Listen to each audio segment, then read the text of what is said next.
Boa noite para todos. Que Jesus nos abençoe. Com muita alegria que estamos de volta para o nosso trabalho das sextas-feiras. Sejam todos bem-vindos. Nós abraçamos também a todos os nossos amigos internautas que nos acompanham nesse momento dos seus lares.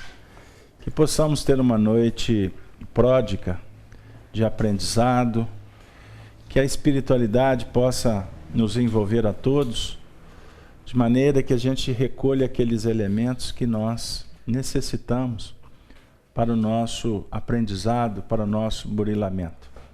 Então, boa noite, Soni. Boa noite. Né? Boa noite a todos os nossos amigos do chat. O enquadramento aí tá legal? Deu certinho aí? Ok. Muito bem. Nós tivemos que fazer uma adaptação aqui de última hora, mas vai dar certo. Muito obrigado, Gerson, pelo apoio, o Igor, todos que estão aí no apoio técnico. Sem vocês é impossível fazer a tarefa. Bom, gente, vamos lá. Livro dos Espíritos é a razão da nossa sexta-feira, né? Estudar a doutrina espírita, estudar o Livro dos Espíritos, que é a obra básica da doutrina, né? Livro que foi editado em Paris no dia 18 de abril de 1857. Ele é dividido em 4 partes, sendo que nós estamos trabalhando a primeira parte do livro, no capítulo 4, estamos no tópico inteligência e instinto. Na última semana, nós trabalhamos a questão 7.3 e 7.4. Eu vou ler a pergunta 7.4, 7.5 e 7.5a, que é o objeto do nosso trabalho de hoje. Então vamos lá. Kardec perguntou assim para os espíritos: pode-se estabelecer um limite entre o instinto e a inteligência? Isto é, precisar aonde acaba um e começa a outra, aonde acaba o instinto e começa a inteligência?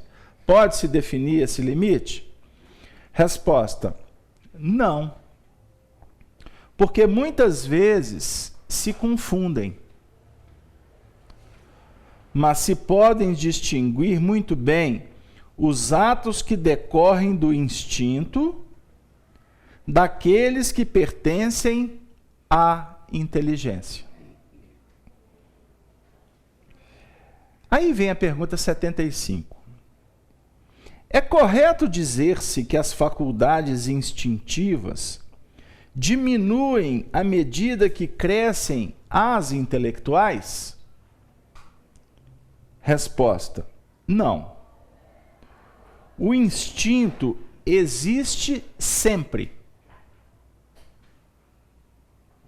mas o homem o despreza. O instinto também pode conduzir ao bem.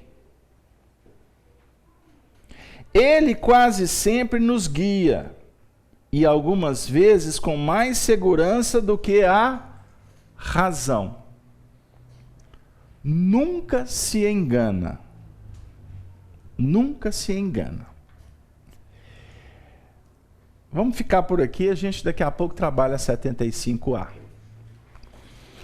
Então, na última semana, nós trabalhamos com muita paciência, com muita calma, a diferenciação do que é o instinto e um pouco do que vem a ser inteligência.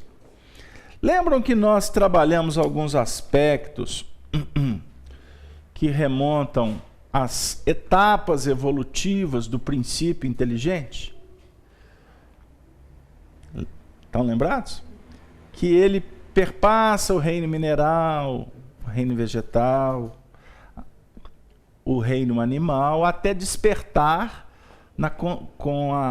no reino hominal. E até, diga-se de passagem, para chegar na condição de homem, do Homo sapiens, né, nós ainda passamos por etapas interessantes na nossa evolução, que foram os ancestrais da raça humana. Então, só para a gente lembrar rapidamente, o primeiro ancestral conhecido, descoberto pela ciência, foi, estão lembrados qual foi esse ancestral? O primeiro, o mais antigo ancestral do homem, foi o Australopithecus, que viveu em torno de 4,4 milhões lá atrás.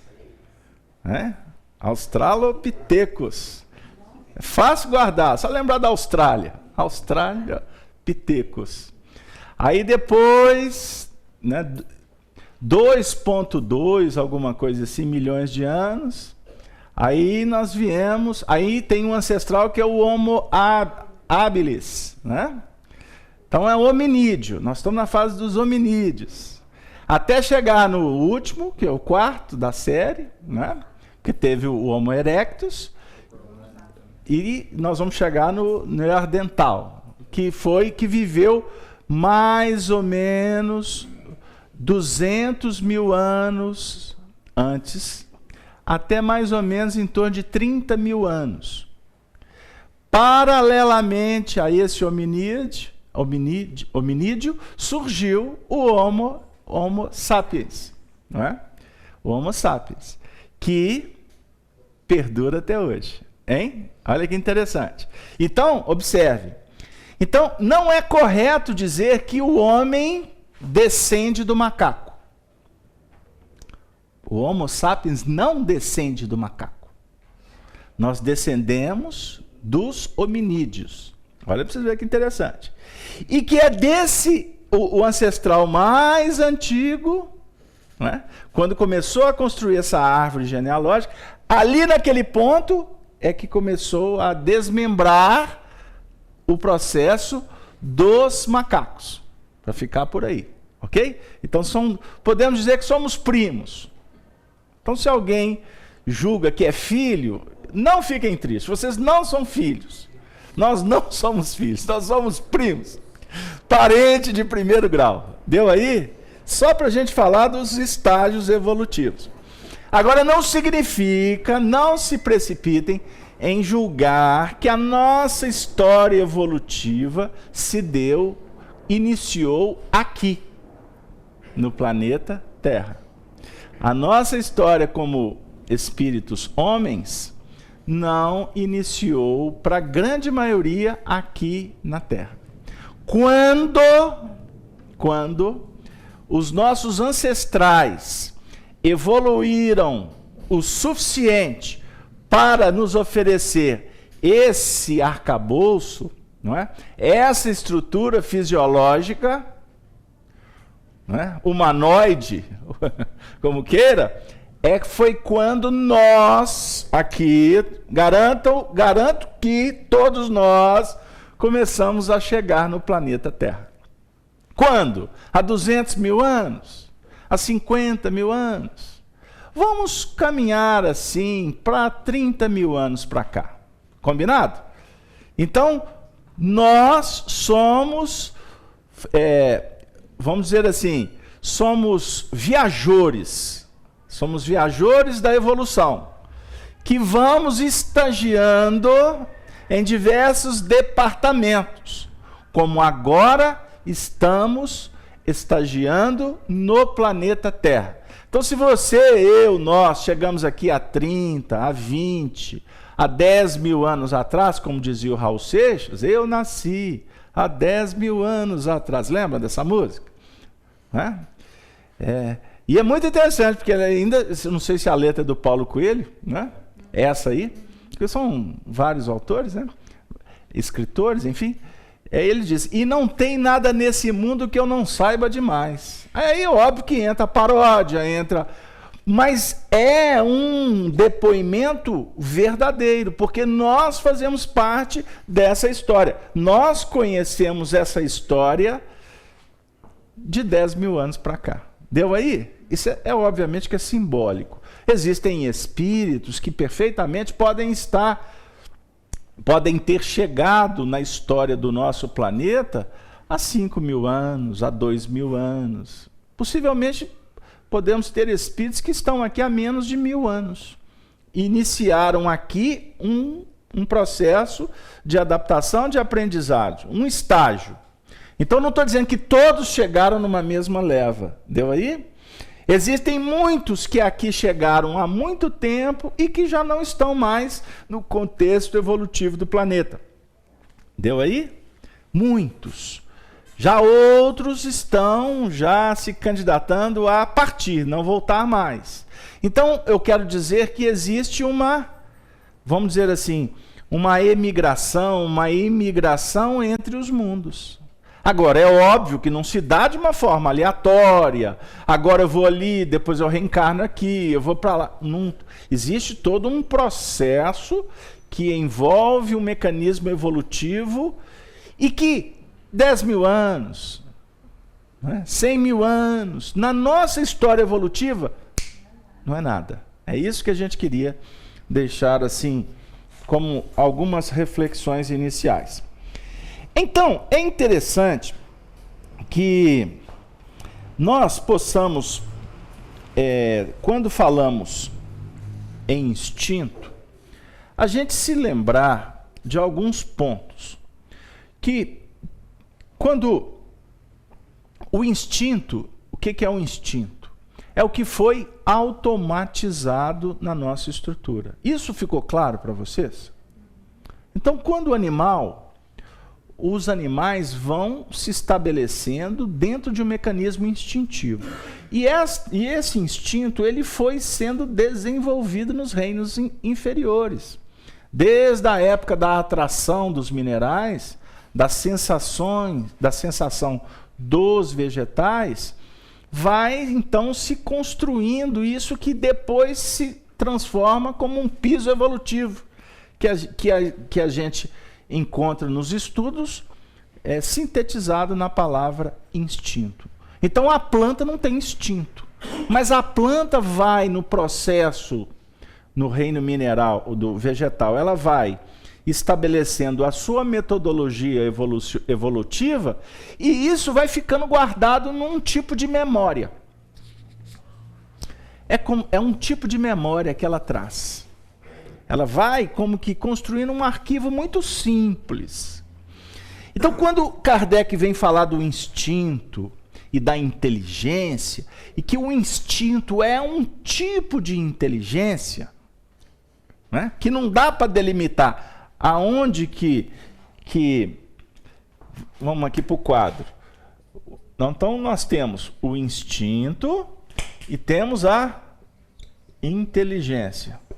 Então não dá para delimitar aonde termina um e aonde começa o outro. Não dá. Costuma a gente estar operacionalizando, julgando que é inteligência, mas ainda é um princípio instintivo. O instinto não é raciocinado. O instinto é uma manifestação abrupta. É uma manifestação que surge sem explicação. Por quê? É a resposta da nossa memória, e aqui agora eu vou tratar como memória, com a nossa memória espiritual, que é acionada por mecanismos naturais da vida, e ela dá uma resposta sintomática, automática. Eu gosto muito desse exemplo. Toquei a Sony, o ombro da Sony. Esse toque aqui aciona um mecanismo na intimidade dela e vai gerar uma reação. Essa reação pode ser uma reação de insegurança, medo, pode ser uma reação de perplexidade, pode ser uma reação positiva no sentido de um sentimento acolhedor, pode ser um sentimento de repulsa, brota Vai haver uma reação em cadeia. E essa reação em cadeia, ela vai se dar porque eu acionei a estrutura dela e reflexos que estão guardados dentro dela, então, esboçam. Aciona o mecanismo e esse reflexo vai acionar uma coisa que nós estudamos que se chama emotividade. Por isso é que eu falei, eu toquei no ombro dela, ela pode ter uma emoção que vai redundar num sentimento, porque emoção é uma coisa, sentimento é outra, não é que? Deu aí? E disso todo esse mecanismo vai despertar a ideia. Pega aqui, Divino, por favor. Cadê tá com gesso. Vai despertar. Eu vou falar aqui para todos registrarem. Isso é muito importante e eu não estou com pressa. Nós temos que ir devagar nesse assunto. Pega um outro pincel para mim de outra cor. Então, o Emmanuel diz o seguinte, que o reflexo,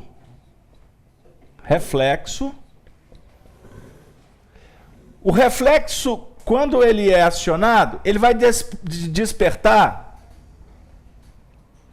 a emotividade. Reflexo, emotividade. A emotividade plasma a ideia na gaveta. Reflexo, emotividade, ideia, que vai anteceder o quê? A atitude, a palavra e a ação. Estou escrevendo aqui meio torto, só para não gastar muito tempo aqui no quadro. Deu aí? Se vocês quiserem estudar essa matéria, vocês podem buscar no livro Pensamento e Vida de Emmanuel. Primeira lição, intitulada Vontade. Ele esboça esse mecanismo. Então, olha aqui. Eu toquei o ombro da Sony. Tá. Toquei o ombro dela, eu vou acionar. Eu não. Vai ser acionado na intimidade dela reflexo. E esse reflexo, então, esboça emotividade. Que pode ser intensa, que pode ser frágil, sutil. E essa emotividade vai acionar o mecanismo do pensamento dela, ou seja, ideia. Ela vai assim, por que ele me tocou? Ele me tocou. Eu fui tocada. O que está acontecendo? Isso é ideia. Pegou? E a ideia vai acionar ou não, dá o azul aqui de novo. Ou não, eu pus o AT aqui para quem chegar depois, a atitude, a palavra que vem em sequência e a ação. Lembram quando Jesus disse assim: vigiai e orai, para que não entreis em tentação. Está lembrado desse negócio? Nossa, Casalberto, esse assunto é complicado. Então, quer dizer, não pode... Tentação, como é que é essa história da tentação? É fácil de entender, né? Não é difícil, não. Quem quiser anotar em casa, tem uma turma que está ficando exigente comigo. Eles estão pedindo para mim falar devagar, porque eles estão anotando em casa. Então, tá bom. Então, vamos lá. Existe um versículo no Evangelho de Lucas, no capítulo 13, no versículo 33. Lucas registrou... Opa! Que Lucas? Casalberto, não faz um negócio desse não, que isso aqui dá uma reprovação de 7 anos e meio no umbral. É Marcos. Está escrito assim: olhai, vigiai. Eu gosto desse. E orai. Eu não gosto do outro, da abordagem de Mateus e de Lucas, não. Eu gosto desta abordagem, particularmente, porque ela é mais completa, ela é mais didática. O que Jesus está dizendo? Olha. E é olhar. Ontem nós fizemos um estudo do Apocalipse. Você acompanhou? Eu falei do olhar, não foi? Não teve isso? que a gente tem que aprender a olhar, não com a nossa concepção, mas procurando ver a realidade dos fatos. Porque a gente olha conforme a nossa realidade. E conforme a nossa realidade, a gente costuma olhar de um jeito que nos atende. E não como de fato é. Então aqui, só para não fugir, olhai, vigiai e orai. Na prática, o que Jesus está dizendo sobre esse assunto aqui? Eu toquei a Sony. Sony está prestando atenção no livro. Sony, você vai ficar até com o ombro roxo, tanto que eu estou tocando. Está até ficando roxo o ombro dela. Então é o seguinte, ela não está olhando para cá. Eu cheguei, toquei. Vai ser esboçado o quê? Reflexo. Ok? Puxa, opa, emoção. Depois da emoção, a ideia. Aí Jesus diz assim: olhai, vigiai e orai. Aonde que entra essas três ações de Jesus dentro dessa escala que acontece em fração de segundos na nossa intimidade? Aonde que entra? Pode falar, gente, isso não é prova do Enem, não. Aonde que entra? Aqui. Por quê? Reação? Não. A ideia não é reativa. É após a reação. Não tem como você vigiar antes do fato. O religioso tradicional diz assim: cuidado com as coisas, o pecado. Tá bom, padre. Não vou nem sair de casa. Hein? O indivíduo vai evoluir? Não. Ele está alienando. Ele está fugindo do processo do aprendizado. Então, agora, cuidado, Vegê, não vai não, hein? Porque costuma ir e ficar. A gente sabe onde ele pode ir, não sabe? Só para brincar com vocês. Então é o seguinte, esse processo aqui, ele já está instaurado, o reflexo já está dentro de nós. Ele já foi ativado. Um dia aconteceu um fato, esse fato me trouxe emoções, né? E essas emoções foram prazerosas ou não, mas a partir do momento que começa a se repetir, cai na rotina, cria o hábito, está sendo instaurado um reflexo. Pegou? Então, se você começar a adotar um determinado comportamento novo e ficar repetindo, você vai instaurar reflexo. Ok? E esse reflexo, depois, por quê? Instaurou o reflexo, ele vai ficar essa cadeia. E ela vai sendo fixada cada vez mais por esse mecanismo. Observe que é 3 para lá e 3 para cá. Atitude, palavra e ação. Aqui é passado. Vamos falar assim? Você que levantou a mão, fica mais claro. Aqui eu vou falar que é o passado. Está consolidado. Aqui é o futuro. Esse é o futuro. Ou seja, a partir do momento em que plasmou a ideia e essa ideia vai ser operacionalizada, ela vai definir o quê? O seu futuro, que amanhã terá que ser trabalhado por consequência. Lembra que a gente fica estudando as leis da reencarnação, causa e efeito, que a gente está envolvido no mar das nossas experiências, que o nosso passado fala alto, que nós temos tendências, e etc, que estamos pagando, e aí o pessoal começa a misturar um monte de coisa. Aí tem o karma, tem o dharma, né? Tem uma série de coisas. Tudo isso, na realidade, é o nosso comportamento de ontem que instaurou o mecanismo da nossa intimidade e que hoje nós estamos aprendendo a lidar com esse mecanismo, promovendo o quê? Uma renovação na nossa intimidade. O Evangelho propõe o batismo do fogo. Como é que é o batismo do fogo? É o fogo que purifica, o fogo que transforma.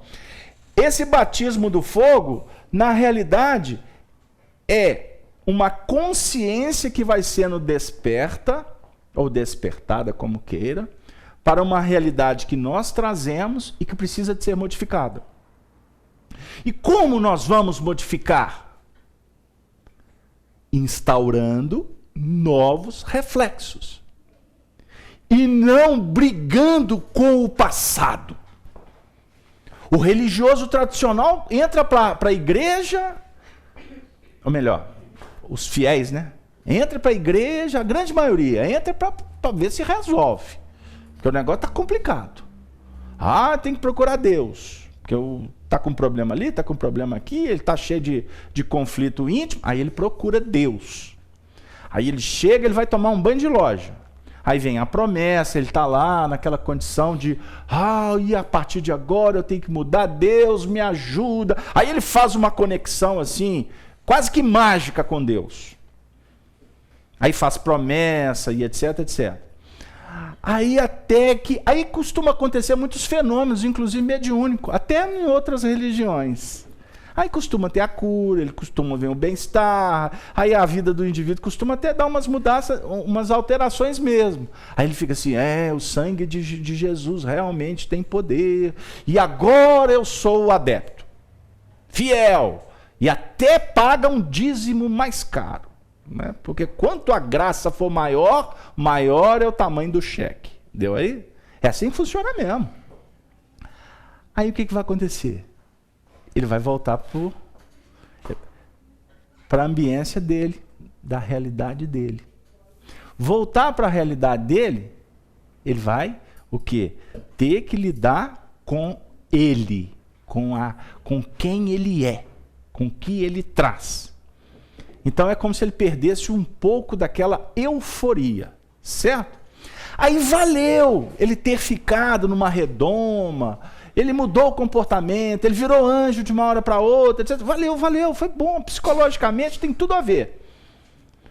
Mas aí as religiões vão promover aquela ideia de que o indivíduo precisa de fazer o bem. Esse é o papel da religião. Porque aí ele vai ficar bem com Deus, não é? Então agora eu só participo dos eventos da igreja, agora eu só quero conviver com o pessoal daqui, porque o resto são pecadores, e etc, e está tudo errado no mundo. Ele continua ainda naquele embalo, não é? Naquela ideia fanática, fechada. Mas é um fator psicológico extraordinário. Observe bem que o tempo todo eu estou explicando e dizendo que é importante. Mas e com esse comportamento, querendo ou não, ele acaba se alienando, ou saindo, fugindo de um contexto, de uma sociedade que não é pecadora. É uma sociedade que está em processo de evolução. O pecado está na mente da pessoa. Quando ela descobre o que é certo e o que é errado, para ela. Pegou lá? Isso aí é um dos equívocos nossos. A gente descobre que isso aqui não é bom para mim, aí passa a não ser bom para o outro.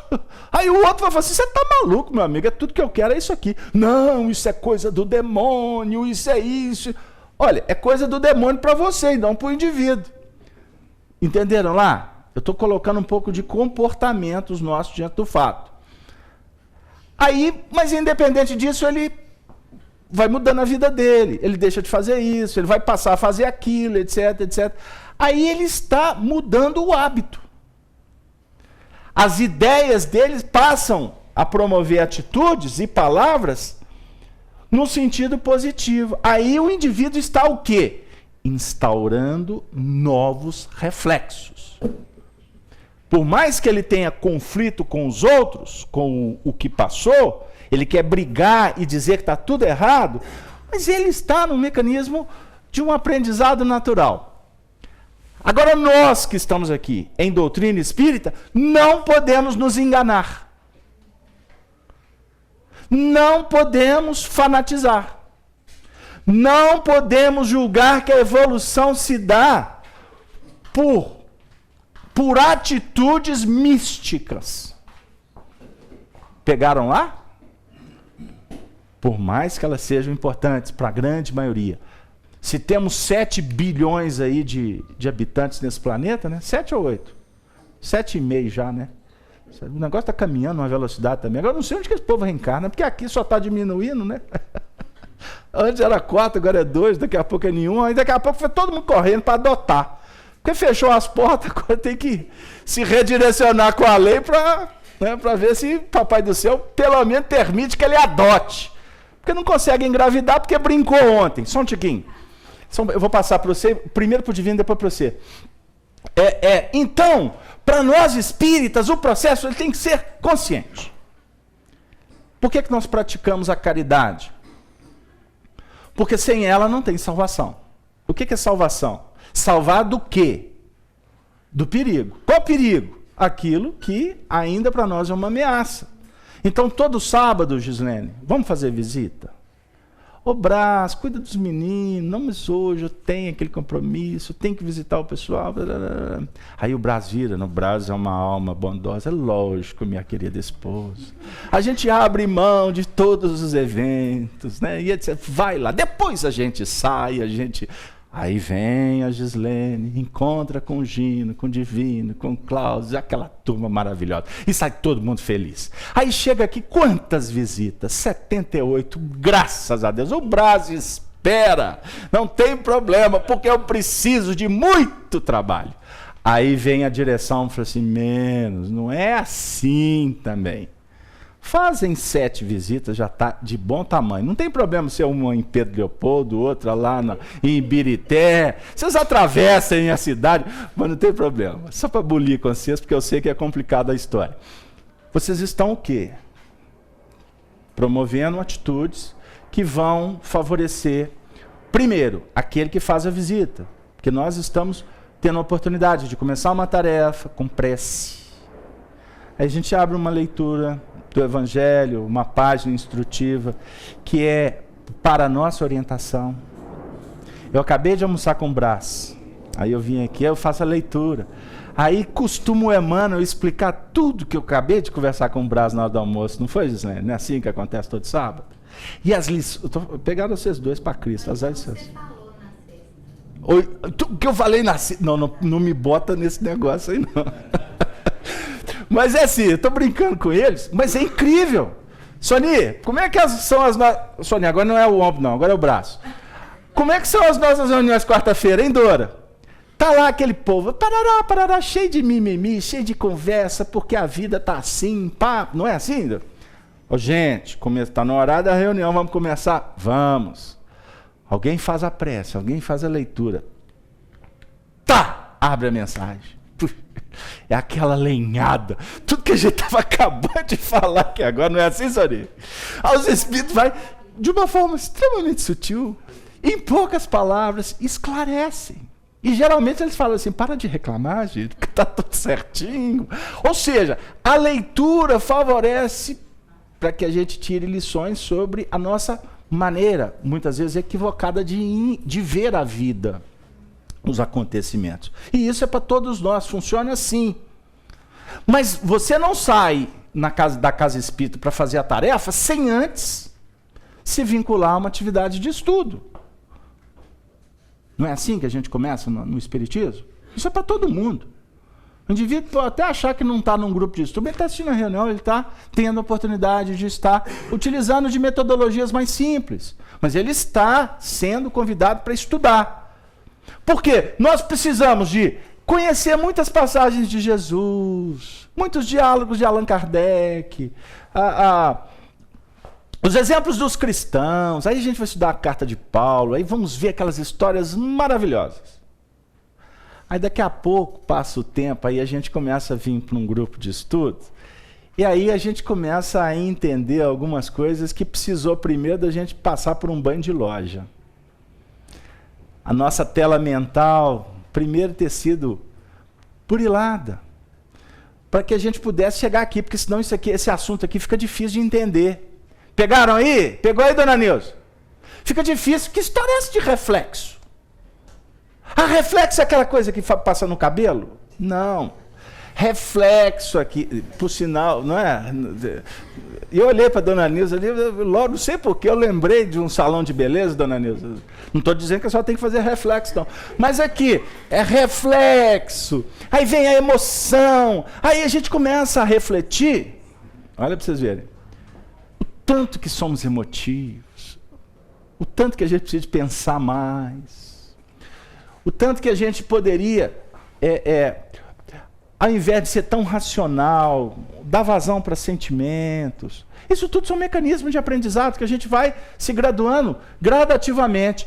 Aí, atitude, a palavra e a ação, para o espírita, que saímos para fazer a tarefa, nós estamos então o quê? Semeando, viu, Jorge? O nosso futuro. Por mais que a gente ache que nós vamos começar a resolver tudo agora, embora os Espíritos nos ajudem em muitas coisas agora, mas nós estamos fundamentando a nossa casa mental para o grande amanhã. Divino, agora é sua vez e eu tenho que passa depois para Gislene. Bom, com relação a todas essas variáveis, reflexo, emotividade, ideia, atitude, palavra e ação, onde que entra a intuição? Ou a intuição é algo que vem de um espírito, um pensamento, alguma coisa que não é nosso? O que você acha? Bom, eu acho que a intuição vem de fora, vem de outros, né? Sim. Só um minutinho, Divino, por favor. Aconteceu aqui um pequeno defeito aqui. Deixa o Divino dar a volta. Divino, aloga aqui para ela, aqui para mim, por favor. A intuição é um mecanismo que favorece o entender com mais profundidade os ensinamentos. A intuição é um mecanismo nosso, ele é pessoal. A intuição é o lidar com o passado e com insights que estão diretamente vinculados ao nosso futuro. As revelações, as conquistas que precisam de serem implementadas na nossa intimidade. Então você tem uma intuição. A gente confunde um pouco o que é intuição com o que é inspiração. A intuição é verdade plena que se estabelece na nossa vida e pode ser um fator direcionador para uma vida inteira. Ok? Inspiração é uma outra coisa. Inspiração é você receber uma inspiração para fazer uma coisa boa. Uma inspiração para fazer uma coisa ruim é inspiração. Ou seja, influências que nos visitam. Seja uma inspiração que possa uma circunstância favorecer, uma inspiração que venha de uma mente, de um desencarnado, uma inspiração que venha de uma pessoa encarnada. Não é? Eu vejo o indivíduo com a camisa de uma cor tal que me agrada. Eu falo assim, olha, engraçado, essa camisa sua está me inspirando a fazer alguma coisa. Um perfume. Deu? É uma sugestão. Então, intuição é uma coisa, inspiração é outra. Gislene, vamos lá, eu perdi um pouco o foco aqui. Pode falar. Não, na verdade era assim, uma dúvida que não sei se está no contexto, não. Mas esse reflexo, a emotividade, a ideia que qualquer um pode ter e não precisa estar no estudo, né? Uhum. É um certo caminho para se disciplinar. Porque eu digo assim, que a gente aqui na Terra, não sei, em toda a nossa existência, a gente disciplina, como a Emmanuel fala com o Chico, para que a gente siga num caminho mais reto. Não é? A disciplina faz com que a gente se eduque. Sim. E se conserte, né? A reforma íntima, eu não sei se eu posso dizer isso. Vamos lá, continua. Aí o reflexo a emotividade, a pessoa ainda não tem esse hábito de se disciplinar, esse reflexo é sair da igreja para pedir que faça, tirar os pecados dele todo. Aí já tirou, ele volta sem pecado nenhum. Uhum. Aí está livre com isso. Sim. Ele volta a fazer determinado coisa e ele fala, não, eu já pedi lá desculpa, eu já voltei e vou me dosando a fazer. Essa dosagem eu estava chamando de disciplina. Posso chamar? Sim. Gislene, vamos pensar uma coisa. A disciplina é tudo. Disciplina é tudo. Agora, a disciplina ela tem que ser tratada com um pouco de cuidado, para a gente não falar que a disciplina é algo que vai robotizar a nossa intimidade. Tanto que nós fomos para os extremos. Adotamos metodologias disciplinadoras no militarismo, na religião, não é? Com práticas assim extremamente complexas. Extremamente complexas. Nós atendemos muitos casos de pessoas que hoje estão na sociedade que você percebe claramente que a necessidade do espírito é se expandir.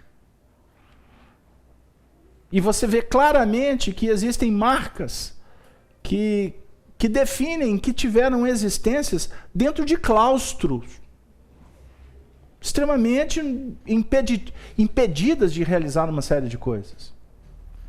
A gente lida com corações. Existem pessoas que elas ficarem dentro de casa 2 dias é algo assim absurdo.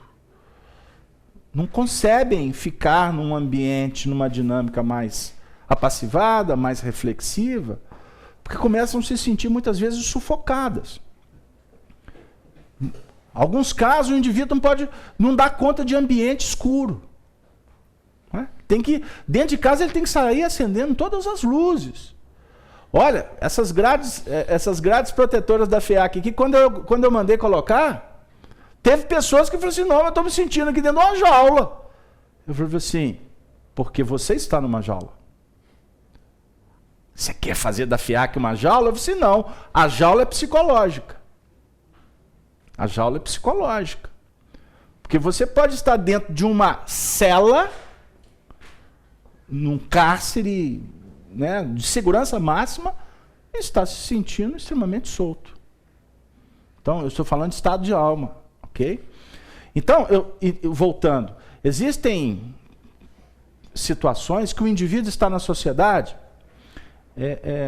de uma forma exacerbada, dando voos, saltos de socialização, que você vê que é desmensurado. Mas se você tirar isso da pessoa, é Rivotril, é medicamento, é psicoterapias aí complexas. Por quê? Nosso movimento psíquico, nossa mente, eu vou usar algumas imagens aqui, vamos tentar ver se a gente facilita um pouco isso aí, essa ideia. Vamos pensar na nossa mente, como um fulcro de radiação. Os nossos pensamentos, eles partem como se fossem vórtices, né? Num processo de expansão. Você lança, você sai de si mesmo no processo que eu vou chamar de evolução. Sua mente opera assim, dentro de um mecanismo de forças que vão definir, por exemplo, um movimento que vai projetar a nossa expansão mental como forças centrífugas. Joga para fora, certo? Só que a nossa mente ela se expande, mas ao mesmo tempo ela se contrai. No movimento que eu vou fazer agora esse movimento inverso. Opa, tem que ser com uma outra cor para ficar inteligível. Vamos pensar agora nesse movimento. O contrário. Pegaram lá? Na chamada força centrípeta. Vocês já prestaram atenção numa máquina de lavar roupa? Então, a força centrípeta. Ok? O movimento é para jogar para dentro. Assim que a nossa mente funciona. É tempo de semear, tempo de colher. Tem um momento que você fala, tem um momento que você ouve. Se bem que tem gente que só fala. Tem umas histórias assim, ainda mais quando for médio, aí adora falar. Então, quando você semeia, obrigatoriamente a vida te devolve. Você vai ter que colher. Então eu lancei uma ideia. Quando eu lanço uma ideia, eu estou me responsabilizando pela essa ideia que eu lancei. O fruto dessa ideia, essa ideia é como se fosse um fruto. Ela vai ser lançada e eu vou ter que colher. O que o fruto promove? Não é a semente? A ideia saiu como semente. No momento que eu organizei, que eu lancei, ela saiu como fruto. Que posteriormente eu vou colher o resultado como, de novo, uma semente. A semente que eu vou recolher, né, o resultado que eu vou recolher, é que vai definir o meu aprendizado.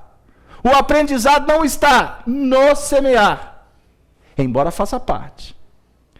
O grande lance é quando eu recolho o que eu semeei na vida. Como é que é o nome do senhor? Afonso. Tá difícil, Afonso? O senhor acha que eu estou filosofando demais? Tá dando para acompanhar? É muito simples.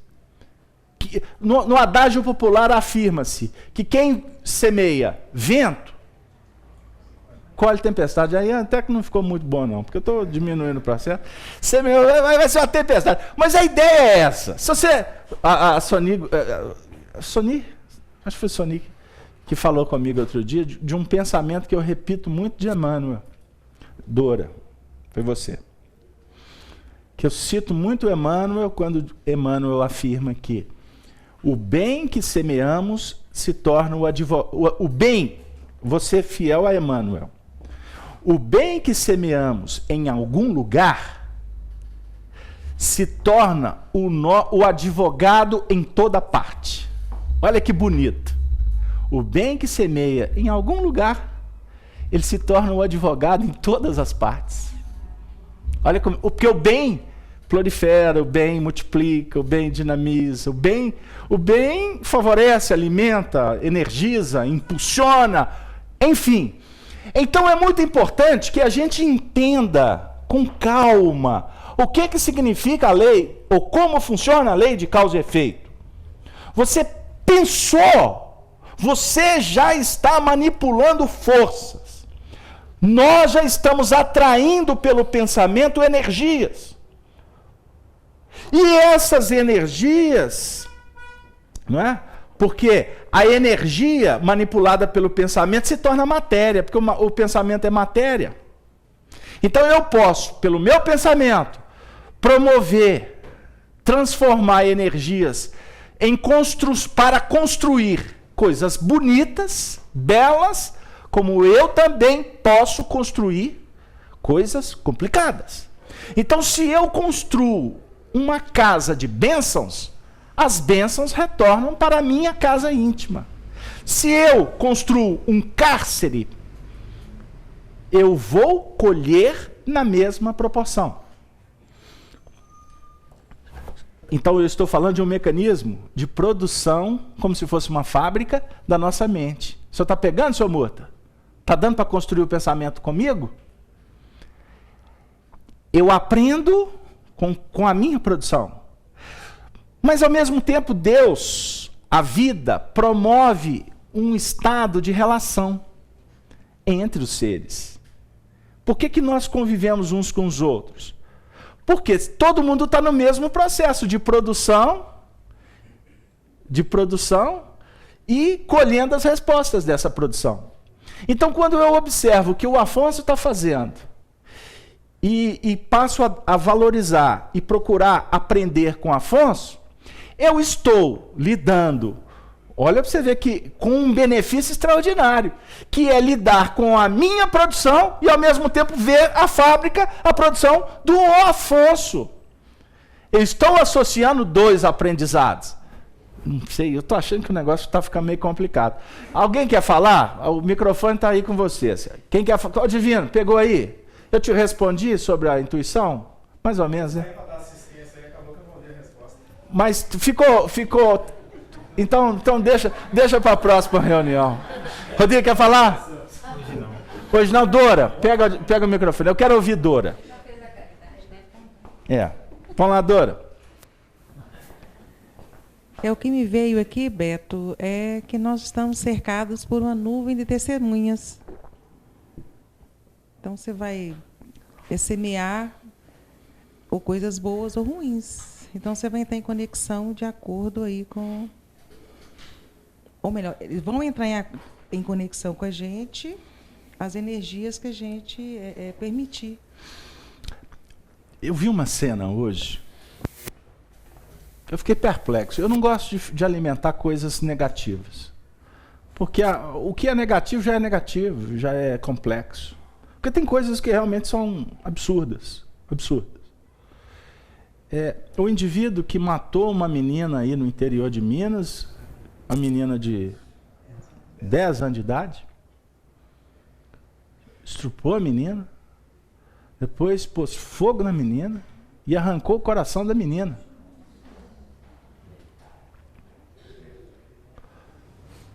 Observe. Vamos analisar uma atitude como essa.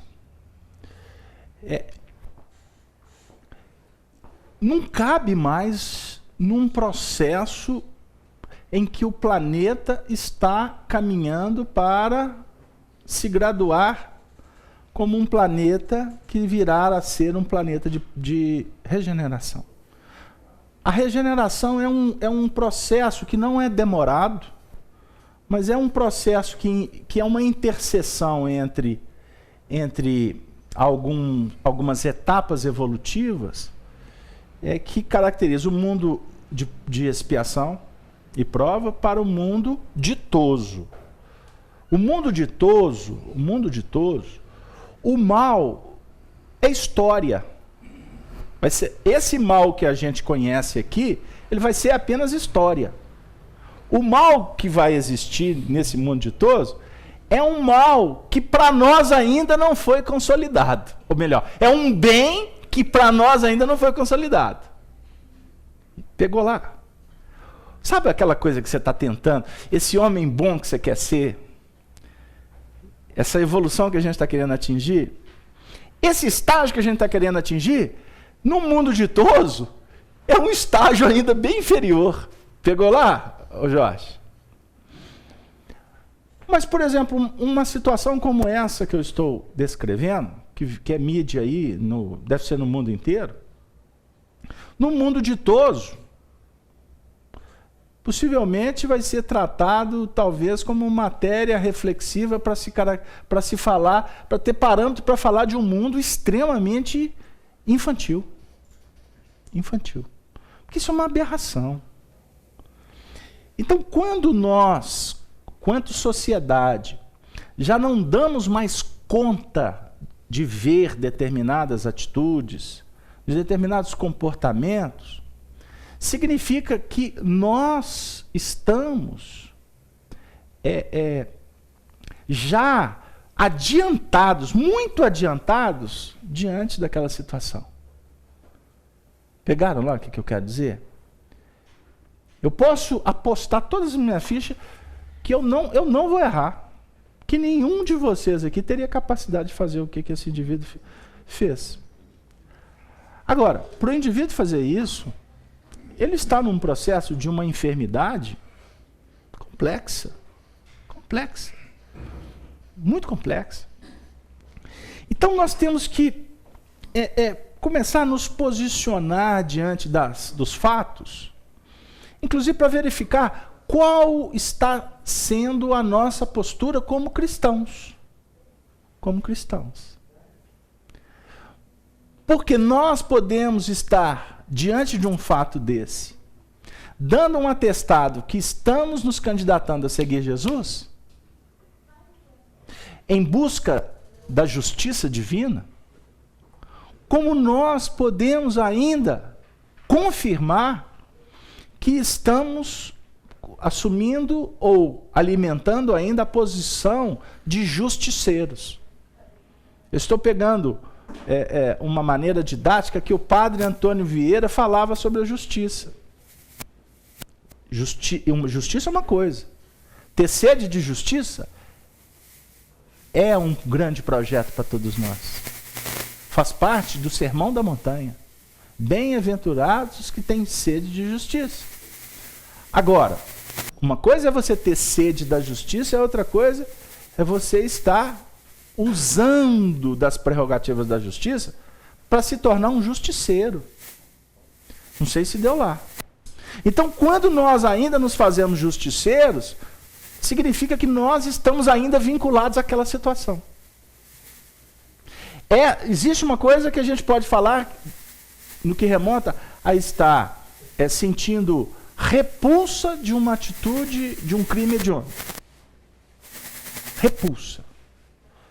A outra coisa é essa repulsa ainda alimentar em nós uma postura de entrar no meio da multidão para linchar o indivíduo. Pegou lá, Samorta? Como ele não foi linchado lá, talvez por misericórdia da providência divina. Não é? Como foi... aconteceu um estupro na Alemanha, feita por alguns refugiados, se eu não estiver adulterando a história, o fato. Mas, olha, a comunidade lá pegou o indivíduo e tirou a vida do indivíduo na paulada. Para dizer o seguinte, olha, aqui nessa terra não tem isso que vocês vieram fazer aqui não. Pegaram lá o que eu quero dizer? Então, são posturas que nós precisamos de entender dentro desse mecanismo para que a gente possa favorecer na nossa intimidade um comportamento que não nos vincule ainda àquele procedimento. Não sei se deu lá. Eu gosto não.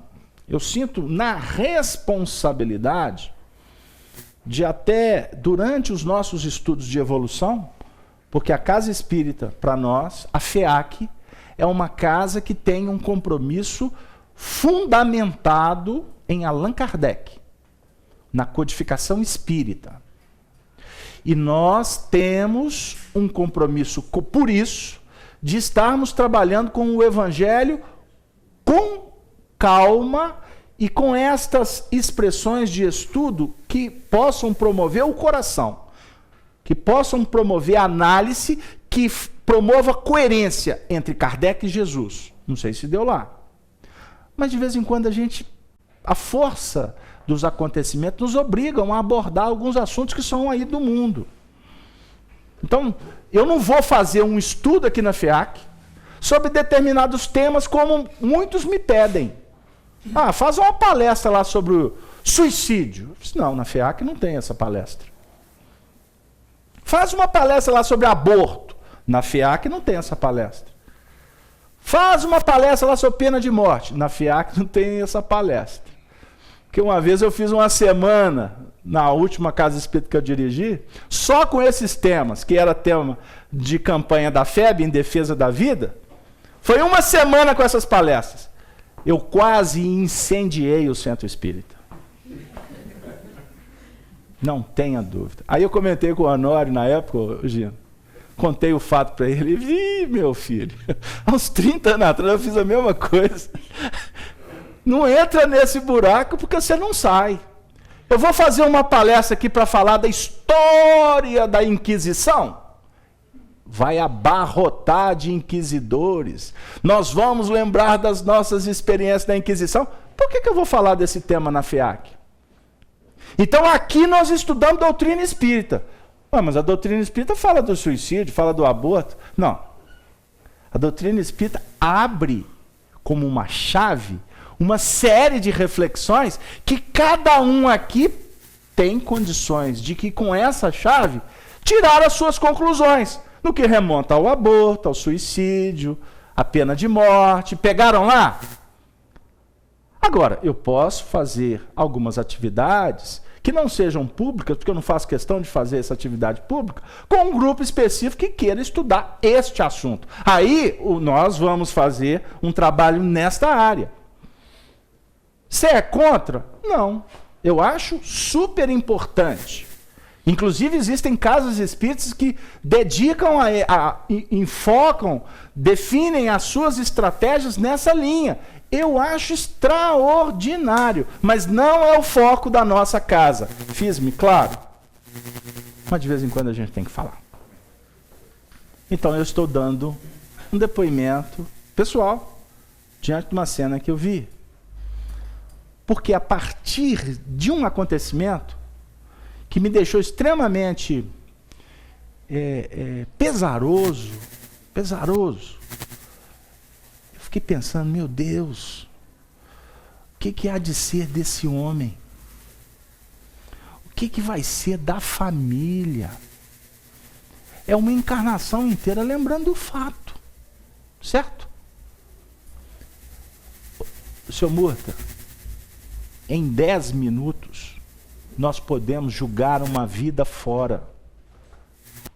10 minutos é o suficiente para a gente rasgar um projeto de vida. Por isso é que nesse mundo atual, eu tenho procurado caminhar com muita cautela. Eu não posso dizer o que vai acontecer daqui a 10 minutos, não.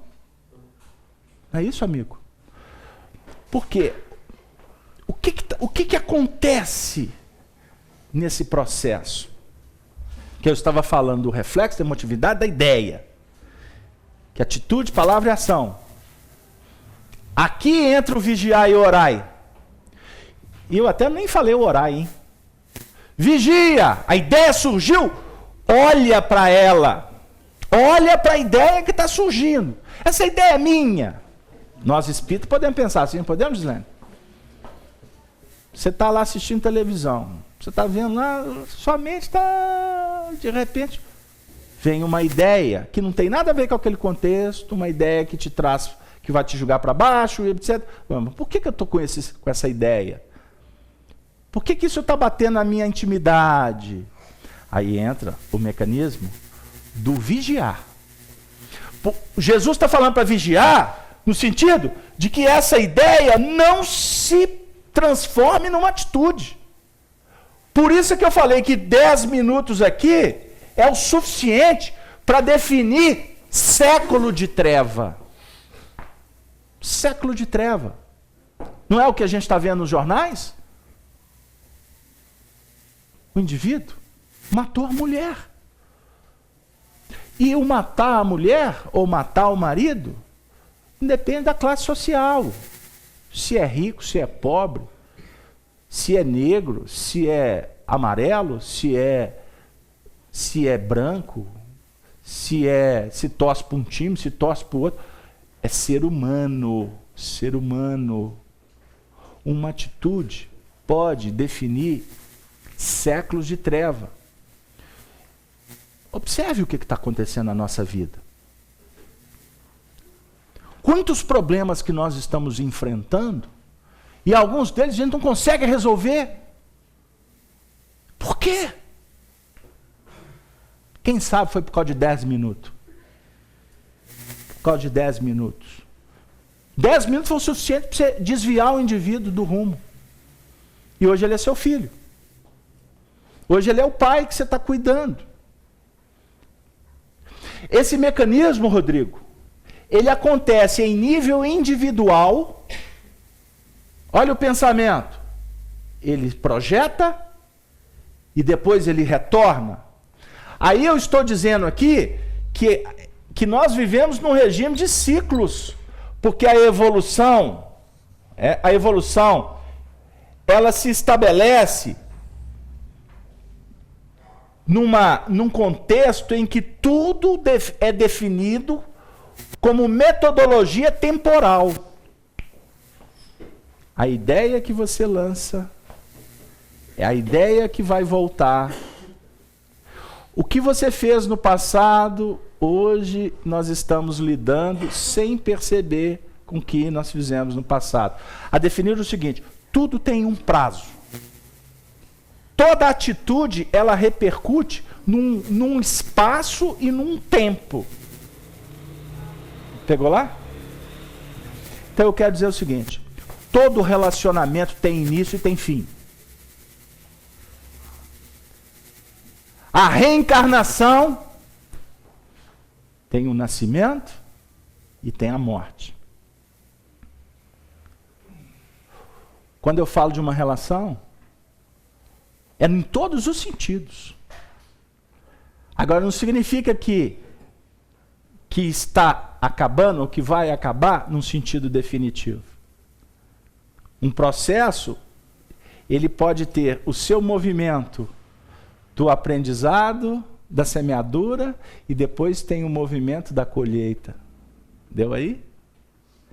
Mas na prática, olha na sociedade.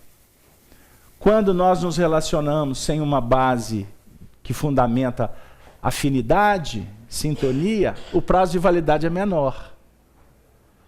Não é assim, Roberto? Quantos lugares você já trabalhou? Hein, Gislene? Quantos departamentos lá na sua empresa você já trabalhou? Quantas pessoas você já conviveu? Todos os relacionamentos tiveram o seu grau de importância. Mas eles tiveram princípio, meio e fim. Deu?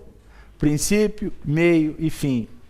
Porque a ideia da evolução é promover em nós um aspecto que a nossa mente, quando ela se projeta para se lançar fora, e que ela é convidada para o retorno no núcleo.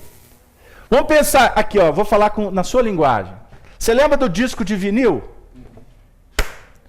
Aqui nós tínhamos o braço, a agulha. Lembra disso? O pessoal novo aí, do CD, dos MP3, não sabe o que eu estou falando, não. Né? A agulha de diamante, né? Então, o disco tinha... O disco tinha não, porque está voltando à moda, né? Porque a qualidade da musicalidade é muito melhor do que a de CD. Mas o braço ele se posiciona, o disco vai rodando. E o braço vai acompanhando as trilhas, até chegar no final. Aquelas radiolas antigas que você tem que ir lá e pegar o braço e voltar com elas. Aí depois lançaram aqui o braço voltava no automático. Não é assim? Hein? Mas a trilha, uma trilha próxima da outra, vai mudando. Então, o processo da rotação é extraordinário, porque o disco mostra como que funciona o nosso campo mental. Eu estou falando aqui com vocês, por exemplo, sobre uma cena ruim, trágica. Quando eu toco que eu lanço essa informação, essa imagem, automaticamente o braço, que a sua mente é o disco, né? O braço que vai estar se posicionando para ler as trilhas, esse braço se movimenta e busca na sua memória fatos similares que vão te ajudar num processo de associação para que você entenda e tire as suas conclusões daquele acontecimento. Complicou, hein? Eu contei um fato ruim. O indivíduo fez aquilo. Quando eu contei, talvez a maioria aqui, ou alguns, não viram esse noticiário. Mas por ter contado a história de uma forma geral, a memória de vocês foi acionada, vocês buscaram algum tipo de informação que tem similitude com essa história que eu contei, e automaticamente, quando nós voltamos no passado, e que buscamos um acontecimento que está registrado, você não vai apenas se lembrar do fato. O fato vem à baila, ele vem à tona, trazendo os sentimentos, as emoções que estão registradas na sua memória. Deu aí? Sabe aquela história da música? Nossa Senhora, escutei aquela música, lembrei da namorada. Engraçado, lembrei até do perfume dela. Gente, por que eu fui lembrar do perfume? É porque aquela música tocou num determinado momento, você viveu uma emoção, estabeleceu um sentimento, foi uma experiência, e obviamente tudo que engrinaldou aquela noiva, não é? Todos os apetrechos, a maquiagem, o brinco, não é? Enfim, o acontecimento em si, ele vem. E ele vem com pujança. Aí cabe a nós, lidando com a memória, recolher o que a memória está trazendo e utilizar no comportamento atual. Quando você vai aplicar, quando você traz, e isso acontece automático. Você não fala assim, eu vou lembrar. Não, a lembrança vem, é automática. Ela quase que eu poderia dizer que é um tipo de instinto. Não é um instinto automatizado, um instinto de comer, não. É porque é muito parecido. Ela brota no mesmo instante. Aí, quando ela brota, agora eu vou colocar o ingrediente aqui, então, da memória. Quando a memória brota, aí o que vai acontecer? Você que vai estabelecer a atitude, a palavra e a ação diante daquele mecanismo que você se recordou. Pegou lá? Seu Murta, sabe por que o Paulo de Tarso, escolheu o nome de batismo como novo cristão? Paulo. Porque é o nome dele judaico latinizado. Ele se chamava Saulo. Então ele trocou o S pelo P. Por que ele trocou o S pelo P? Ele está dizendo do novo homem que estava nascendo. O novo homem em Cristo. Só que o novo homem que estava nascendo, ele não poderia matar o velho homem. Ele não poderia deletar, acabar, destruir a história dele como um rabino judaico, filho de uma tradição hebraica. Ele se tornava cristão e toda a sua desenvoltura como cristão se apoiava no aprendizado que ele teve como judeu. Pegaram lá? Ele foi um defensor da lei mosaica. Ele, quando persegue os cristãos, ele o faz porque ele acreditava que os cristãos eram homens loucos, eram detratores. Os cristãos chegaram para combater a religião, a história, a raça judaica. Então ele perseguiu, ele mandou matar, porque ali ele estava tendo uma atitude de muita responsabilidade histórica. Pegaram lá? Como é que é a história? Você pode enxergar de acordo com com o seu interesse? Você lê, quando a gente lê a história de Paulo, né, o livro Paulo e Estevão, não percam. Psicografado pelo Chico, ditado por Emmanuel. Tá gostando, filha?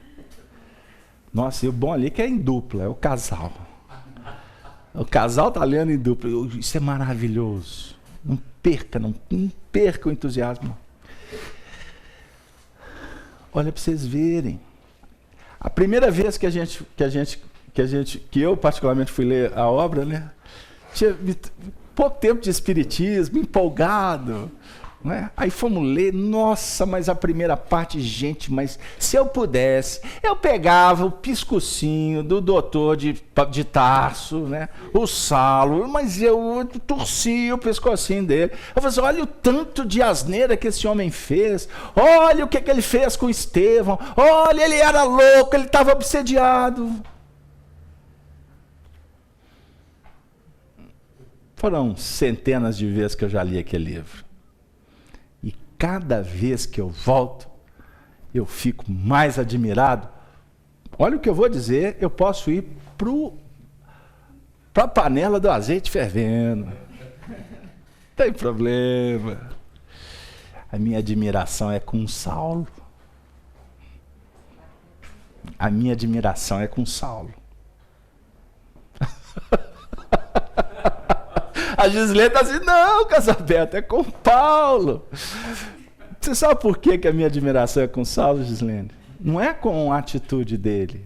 Não é? É óbvio que ninguém vai concordar de alguém mandar fazer o que ele fez, enfim. Mas é com a força daquele homem.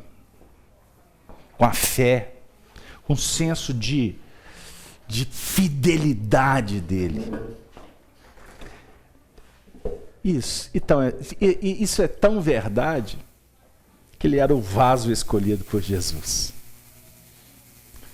Por isso Estevão,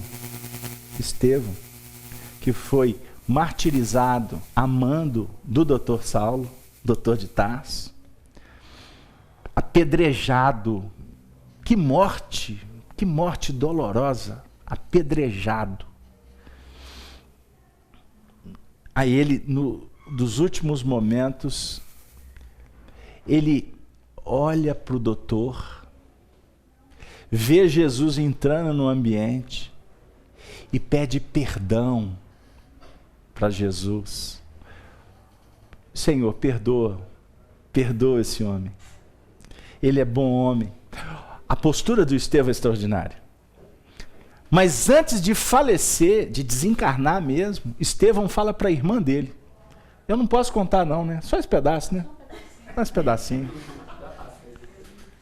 Ah, já passou, posso contar, azar dos outros, né? Ele falou assim para a irmã dele. Ele entende que ela se tornou noiva dele, e aí eu não posso contar os detalhes. Mas ele falava assim, olha, ama esse homem. Olha para você ver, o algoz dele. Ama esse homem, porque esse homem é justo. Ele vai ser um ótimo marido para você, porque ele está defendendo Moisés. E um dia ele vai defender Jesus da mesma maneira. Ou seja, todo o movimento, todos os elementos, todos os recursos que nós estamos utilizando no processo que vai definir o novo homem, o nosso futuro, é a partir do que você foi. É a partir do que você fez. Porque ontem nós ativamos reflexos difíceis, hoje nós estamos trabalhando para desativar esses reflexos. Agora, esses reflexos, eles não vão para a lixeira, não. Não vão não, amigo. Esses reflexos, vai chegar um momento que eles vão se transformar nos elementos que vão nos dar a base para a nova construção. Pegou lá? Pegou lá?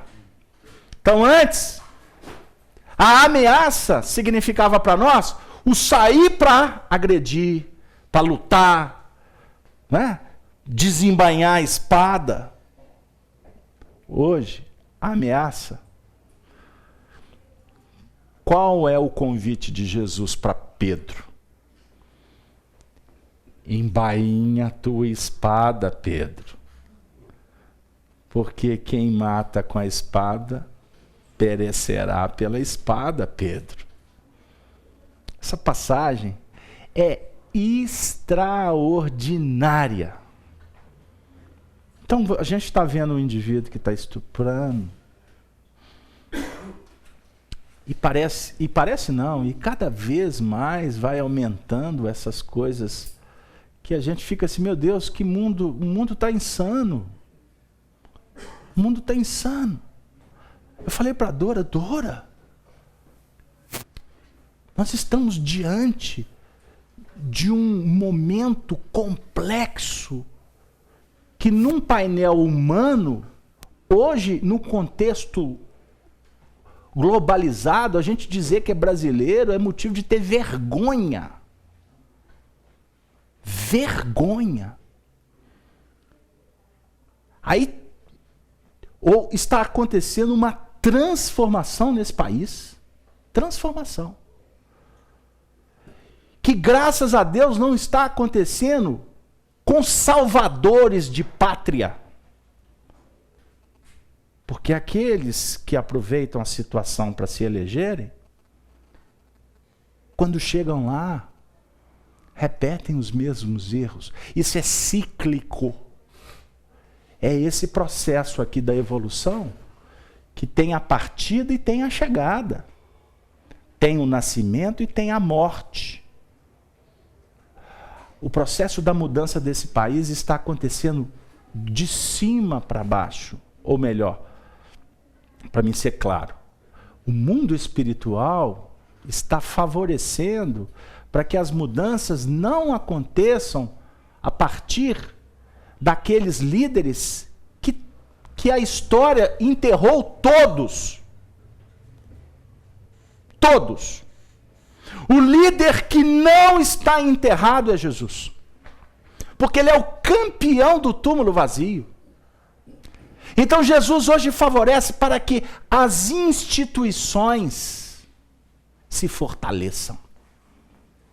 Que o judiciário cumpra o papel dele de varrer a sujeira desse país.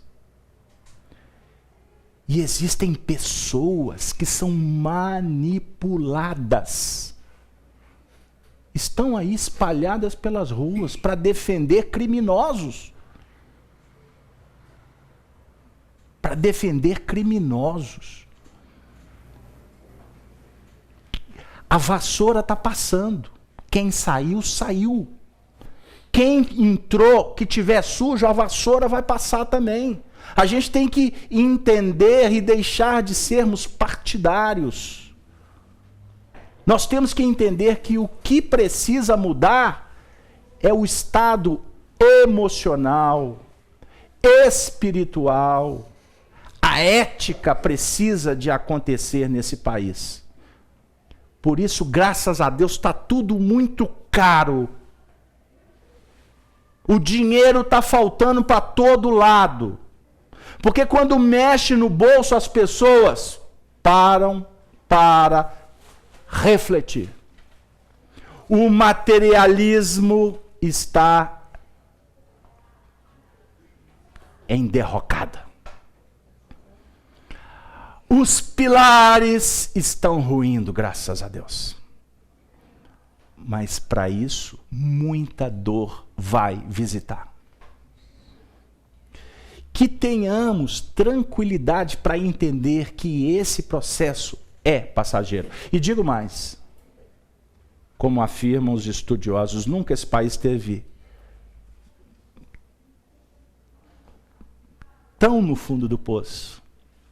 Então a história conta que aqueles que foram para o fundo do poço, o povo só ergue. Foi o que aconteceu com a nossa Alemanha. Foi o que aconteceu com o Japão. Foi o que aconteceu em muitos exemplos da sociedade. Agora, esse país não vai se soerguer para se tornar um paraíso das bem-aventuranças da terra. É nessa crise que o Brasil vai se soerguer para se tornar um país como é a Alemanha, como é a Inglaterra, os países onde existe compromisso com a seriedade. Vocês se lembram do dia que eu vim aqui falar que graças a Deus a seleção tomou de 7-1 da Alemanha? O povo ganhou de 7-1 do Haiti, estão vibrando. Tem que tomar muita bola nas costas. Pegaram lá? Então, vamos refletir que o momento O mundo está alimentando uma palavra chamada intolerância. Intolerância para falar de sexualidade, da banalidade da sexualidade, intolerância para falar de política, intolerância para falar de religião, intolerância nas famílias, intolerância para todo lado. Amigo, considera o que te digo, porque o Senhor te dará entendimento em tudo. Paulo, segunda carta a Timóteo, no capítulo 2, versículo 7. Prestemos atenção não no que eu estou falando, no que o Evangelho está propondo. O Evangelho está propondo para que nós entendamos o mecanismo da evolução, sabendo que tudo que começa, termina. E esse começar e o terminar é cíclico e é constante. Enquanto você está olhando para uma coisa que está acabando, você não está percebendo que tem outra que está começando. Tem muita gente que é necessário que os anos passem para que os cabelos fiquem encaniçados, para você verificar que, puxa vida, quantas coisas boas estão acontecendo e não aconteceu numa vida inteira. Enquanto outros estão envelhecendo, estão morrendo. Então, é o ponto de vista. É a maneira com que nós enxergamos a vida. Deus está promovendo. Deus está disponibilizando todos os recursos que nós precisamos. Agora a gente precisa de verificar que se os recursos estão à mesa, a postos, dispostos, compete a nós utilizá-los para o nosso crescimento pessoal e contribuir para todos aqueles que estão conosco, que seja possível contribuir. Inclusive, até orando por aqueles que continuam num campeonato insano de egoísmo. Porque é o que mais a gente tem visto aí fora, as pessoas pensando só nelas. Que se dane o mundo, que se dane o irmão, o pai, a mãe, o filho, a esposa. Hoje é seu amigo, meu amigo, porque você serve. O que se chama isso? Utilitarismo. Enquanto você conversa na minha fala, você é muito bonitinho, vem aqui em casa. Não é? A partir do momento que você não me dá mais dinheiro, que você não favorece mais isso, aquilo, o ser humano é descartado. Então, se está acontecendo isso, que Deus abençoe a quem faz. Agora, outra coisa é a gente comportar da mesma maneira. Aí o papo é diferente, porque nós estamos aqui estudando. Quem não sabe, o que faz é lei. Quem usa as pessoas como papel higiênico, o papel higiênico vai funcionar da mesma maneira com esta pessoa. O nosso papel aqui é olhar para o semelhante, compreendendo que ele está sobre a lei divina, e o nosso papel, diante de tanta misericórdia, de tanta bondade que Deus favorece a nossa vida, porque se a gente observar bem, a nossa vida é muito boa. Pode até estar faltando o din-din, tá? Mas a nossa vida é muito boa. Por isso que você está aqui. Pensa. Se você não estivesse aqui, pode ser que a sua vida não estivesse muito boa. E quando eu falo aqui, não é na FEAC. Você estivesse aqui, na sua intimidade, refletindo em assuntos que possivelmente você nunca parou para pensar. Então significa que a vida está muito boa. Que nós estamos nos preparando para estagiar em outros departamentos. Pelo menos é o que eu penso. Eu estou fazendo um curso. Porque eu quero sentar numa sala de aula com um mestre chamado Allan Kardec. Eu faço questão. Pode demorar 10 mil anos. Porque eu nasci há 10 mil anos atrás, não tem nada nesse mundo que eu não saiba demais. Então pode demorar mais 10 mil anos para me sentar numa sala com um professor chamado Allan Kardec. Eu quero e eu vou correr atrás. Casabeto, você é pretensioso? Não sou, não. Eu quero um dia sentar e bater um papo com Paulo de Tarso. Porque eu vou falar tudo que eu falei dele, Hoje eu vou falar com ele. Olha, eu vibrava com Saulo. Um dia eu vou sentar com João. Com mamãe Maria. Já imaginou? Mamãe. E eu vou chorar. E ela, que isso, meu filho? Olha, gente, um dia eu vou estar sentado na beira, na praia, do lago de Genezaré com Jesus. E ele vai ter que me ouvir. Porque senão o que eu vim fazer aqui? Eu quero estar com os bons. Eu quero estar com aqueles que podem me dar, que podem me ensinar. Porque eu quero fazer o que eles fazem. Pegaram lá? Estou colocando a primeira pessoa, mas não é no sentido da vaidade.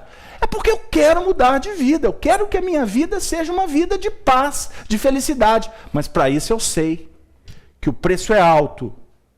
Porque eu vou ter que sangrar, eu vou ter que carregar a cruz, eu vou ter que tomar pedrada como Estevão tomou, eu vou ter que morrer sem a cabeça como Paulo, como João Batista. Aí não, né?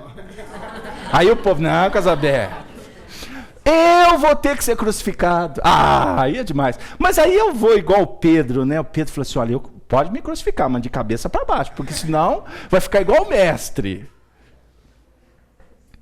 Pegou, Rodrigo? Como é que tu vai ser apedrejado? Como é que você vai perder a cabeça? Como é que você vai carregar a cruz, vai cair? Como é que vai ser isso?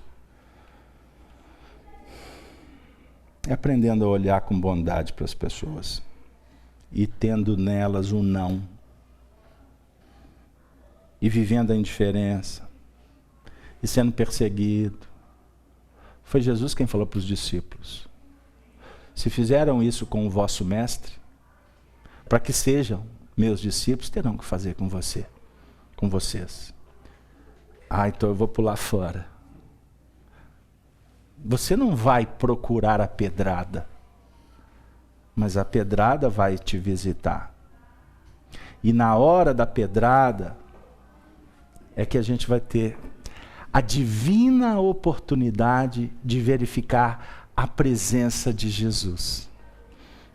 Quando eu falei que eu quero estar com ele, não é que ele vai estar me esperando em algum lugar, não.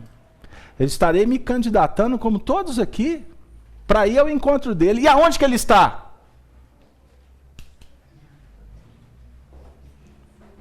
Aonde existe a dor. Aonde existe os dramas. Aonde existe sofrimento. É nestas ambiências que os espíritos superiores oferecem o amor. Pegaram lá? E a gente, como religiosos místicos, queremos nos furtar da treva. Queremos abandonar o barco. Quem faz isso está dando um testemunho que não está compreendendo o que realmente é amor. Que Deus nos abençoe. Que Jesus esteja conosco. E que na próxima semana a gente possa trabalhar, Dora, no sentido de iniciar a questão de número 76. Porque a questão de 75A, que eu não li, ela está implícita no desenvolvimento do assunto. E quem não quiser mais detalhes, estudem em casa e vamos nos preparar para iniciar um outro tópico na próxima semana. Muito obrigado a todos. Peço desculpas porque eu não atendi hoje o pessoal do chat, mas a Sony é muito tímida, né? Nós precisamos de... A Sony levante o dedo, nos interrompa, né? Mas na próxima semana eu me comprometo a intercambiar mais com o pessoal. Muito obrigado, uma boa semana para todos. A Sony tem um recado de um acontecimento, agora no ombro só, de um acontecimento do próximo sábado, dia 18.